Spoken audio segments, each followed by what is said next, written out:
সকালের আলো যখন ধীরে ধীরে ছুঁয়ে যায় আমাদের কুড়েঘরের চারপাশ, তখন শুরু হয় এক অনন্য কাজের দিন। আজকের দিনটা একটু আলাদা, কারণ মীরার মা হাতে তুলে নিয়েছে পুরো আঙিনা আর বাগানটাকে নতুন করে সাজিয়ে তোলার দায়িত্ব। যেখানে সেখানে পড়ে থাকা শুকনো পাতাগুলো এক এক করে গুছিয়ে নিচ্ছেন তিনি। একটা একটা করে সরাচ্ছেন পুরনো জিনিসপত্র, যেন প্রত্যেকটাতেই লুকিয়ে আছে এক একটা গল্প।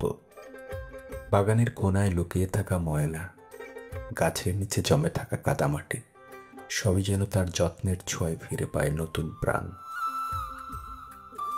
পুদিনা, নয়নতারা আর টাইম ফ্লাওয়ার, প্রতিটা গাছ যেন মায়ের ছোঁয়ায় ফিরে পায় প্রশান্তি। ঘামের বিনিময়ে যে শান্তি মিলে, তার সাথে কোনো কৃত্রিমতা নেই। পরিশ্রমের এই মুহূর্তগুলোতেই লুকিয়ে আছে গ্রামের জীবনের আসল সৌন্দর্য।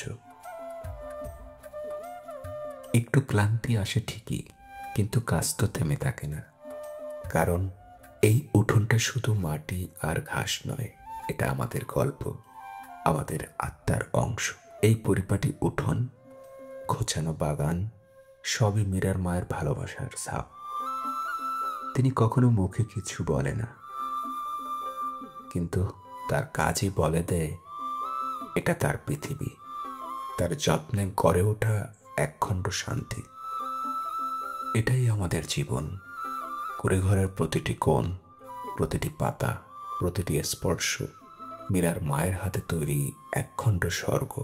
ভিডিওটি যারা দেখছেন এবং শুনছেন, আশা করি একটু হলেও ভালো লেগেছে।